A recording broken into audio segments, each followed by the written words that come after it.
Hello बच्चों, आप सभी का हमारे यूट्यूब चैनल आइडियल देव क्लासेस में स्वागत है। बच्चों, आज हम आपके लिए रिक्त स्थान लेके आए हैं जो कक्षा 8वीं वार्षिक परीक्षा के लिए महत्वपूर्ण खालिस्तान या रिक्त स्थान है जो आपके पेपर के लिए बहुत ही महत्वपूर्ण है। चलिए देखते हैं हम रिक्त स्थानों की पूर्ति कीजिए। पहला प्रश्न दिया है, वृक्ष का पर्यायवाची शब्द है। तो वृक्ष का पर्यायवाची शब्द क्या होता है? तरु।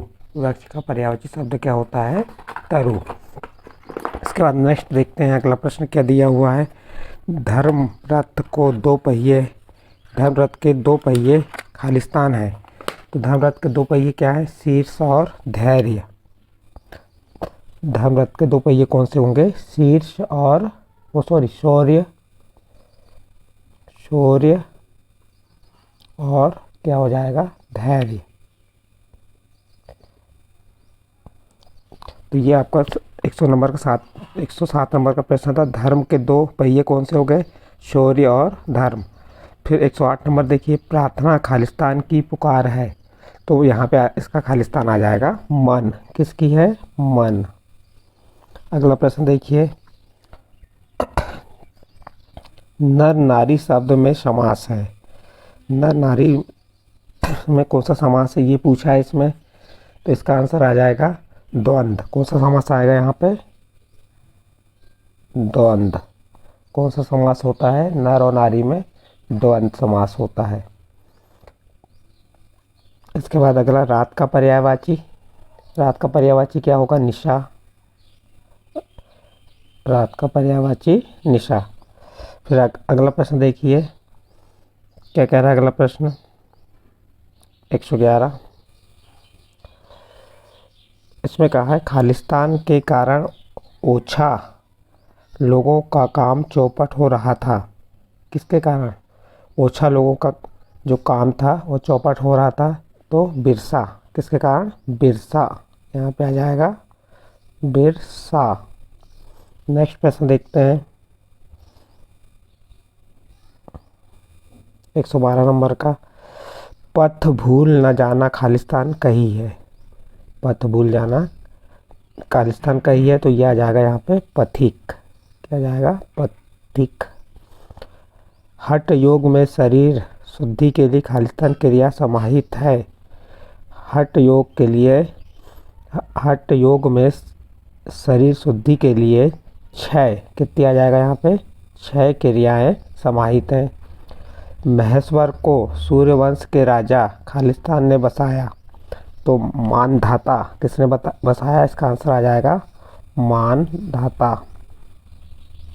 अगला प्रश्न, चरण तद्भव शब्द है। चरण क्या है? तद्भव शब्द है। इसका तत्सम रूप है। तो इसका भी तत्सम रूप क्या? ये चरण है तो ये क्या होगा? चरण। तत्सम रूप क्या होगा? चरण। र आ जाएगा, न के जगह क्या आ जाएगा? र। अब देखिए, आपको यहाँ पे इसके उत्तर भी नीचे लिखे हुए हैं, आप उन्हें भी देख सकते हैं 106 से 115 तक। इसके बाद नेक्स्ट प्रश्न देखते हैं। अगला खालिस्तान क्या है? नौ पर खालिस्तान सौर दे। नौ पर खालिस्तान सौर दे। नौ पर नौ सवर दे। क्या आ जाएगा इसका? नौ।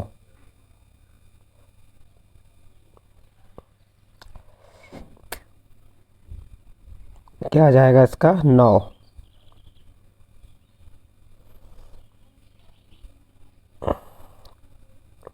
अगला देखिए, यहाँ पे आ जाएगा आपका 9।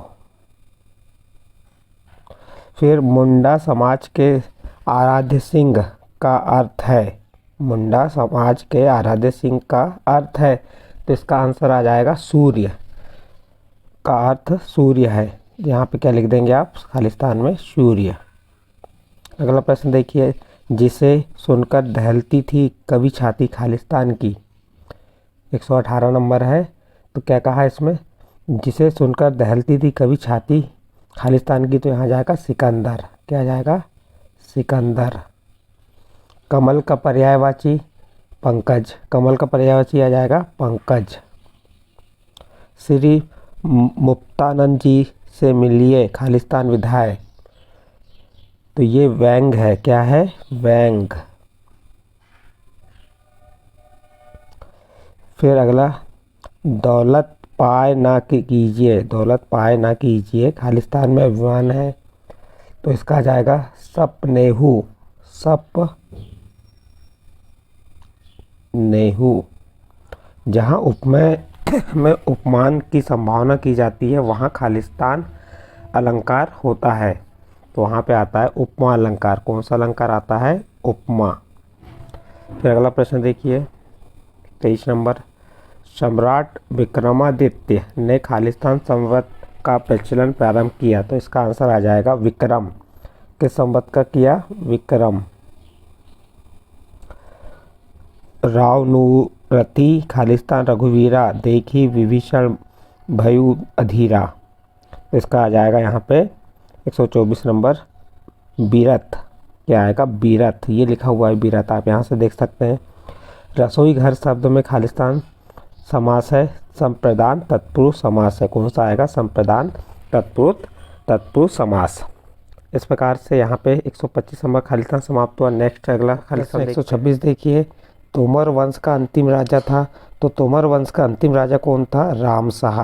क्या लिख देंगे? ये लिखा है आंसर देखिए रामशाह। मीरा ने खालिस्तान रूपी धन प्राप्त कर लिया, तो इसका आंसर आ जाएगा भगवान श्री कृष्ण रूपी धन प्राप्त कर लिया। अगला देखिए, पराजित शब्द का विलोम शब्द है खालिस्तान, तो इसका आंसर आ जाएगा अपराजित। अगला देखिए, योगः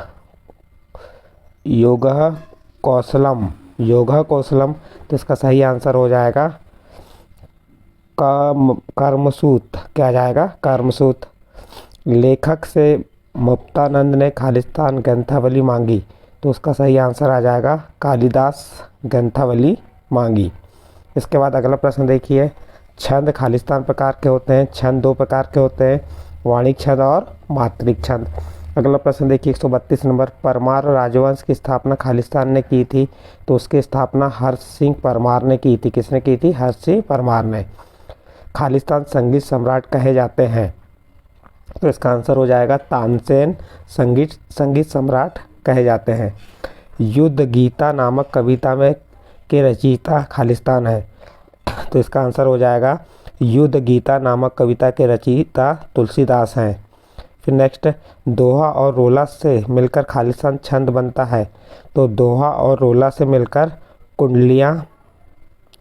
कुंडलियाँ छंद बनता है। आर्यों ने प्राचीनतम ग्रंथ खालिस्तान है, आर्यों के प्राचीनतम ग्रंथ खालिस्तान है, तो उसका सही आंसर हो जाएगा आर्यों के प्राचीनतम ग्रंथ वेद है। फिर अगला प्रश्न देखिए, अब ये अगला प्रश्न जो है लघुत्तरी प्रश्न के अंतर्गत आता है। 137 नंबर का प्रश्न है, बाढ़ पीड़ितों की क्या क्या आवश्यकता होती है, उन्हें किस तरह सहयोग दिया जाना चाहिए, तो इसका उत्तर हो जाएगा बाढ़ पीड़ितों की आवश्यकता भोजन, पानी, कपड़े तथा सुरक्षित आश्रय स्थल होती है। इन आवश्यकताओं की पूर्ति करके उन्हें सहयोग दिया जाता है।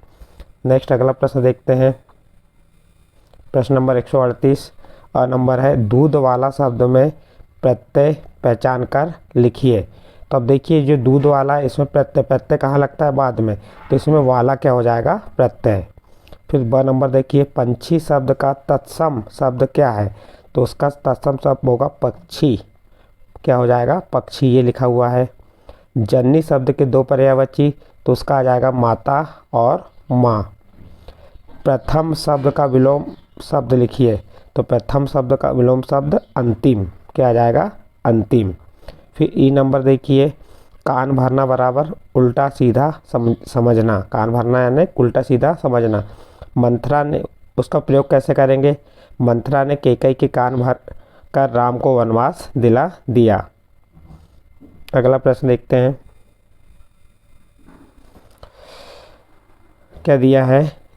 सागर विश्वविद्यालय की स्थापना कब, क्यों और किसने की थी? उत्तर देखिए इसका, सागर विश्वविद्यालय की स्थापना 18 जुलाई सन 1946 को डॉक्टर हरि सिंह गौर ने की थी। देश के विकास और सुनहरे निर्माण के लिए शिक्षा की सर्वोत्तम साधन है। अगला प्रश्न देखिए, प्रश्न नंबर 40, वाक्य किसे कहते हैं? प्रश्न नंबर 40 क्या है? वाक्य किसे कहते हैं?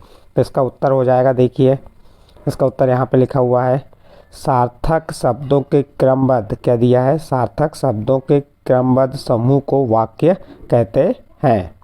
फिर नंबर का प्रश्न देखिए, तौ प्रत्यय लगाकर एक शब्द बनाइए। तो प्रत्यय कहाँ लगता है, बाद में, तो अब तौ शब्द में, तो उसका प्रत्यय क्या बन जाएगा, गुरुत्व। क्या बन जाएगा शब्द, गुरुत्व, यानी कि प्रत्यय बाद में लगा दिए। नेक्स्ट अगला प्रश्न देखते हैं। नंबर का क्या कह रहा है, हृदय भर आना मुहावरे का प्रयोग करते हुए एक वाक्य बनाइए। तो उसका उत्तर देखिए, हृदय भर आना यानी अत्यधिक खुश होना। अब उसका वाक्यों में प्रयोग कैसे करेंगे आप अपने आधार पर भी कर सकते हैं। क्या है, माँ अपने बेटे श्याम को कक्षा 10वीं में प्रथम स्थान उत्तीर्ण होने पर माँ का हृदय भर आया। फिर नेक्स्ट प्रश्न देखते हैं। नेक्स्ट प्रश्न क्या है, पिता शब्द के दो पर्यायवाची शब्द लिखिए। तो पिता शब्द के दो पर्यायवाची शब्द क्या है, वो लिखना है। पिता को हम क्या क्या कह सकते हैं, तो उसके दो पर्यायवाची शब्द देखिए, जनक और बाप। ये उसके दो पर्यायवाची शब्द हो गए, जनक और बाप। पढ़वाया, प्रेरणार्थक क्रिया को अपने वाक्य में प्रयोग कीजिए। तो अब देखिए इसका अपने वाक्य में प्रयोग क्या करना है, ई नंबर का है। गांव में मोहन की मां पढ़ी लिखी ना होने के कारण घर पर चिट्ठी आई तो उसे गोपाल से चिट्ठी पढ़वाई। तो ये इस प्रकार से ई नंबर का प्रश्न हुआ। पढ़वाया का जो प्रेरणार्थक क्रिया को अपने वाक्य में प्रयोग करके लिखना था। तो इस प्रकार से हमने आपको ये 140 प्रश्न जो थे यहाँ पे बताए। यदि बच्चों आपको ये वीडियो पसंद आया हो तो उसे लाइक कीजिए, सब्सक्राइब कीजिए और अन्य ग्रुप में शेयर ज़रूर कीजिए, जिससे अन्य बच्चों को भी इसका फ़ायदा मिल सके। ठीक है बच्चों।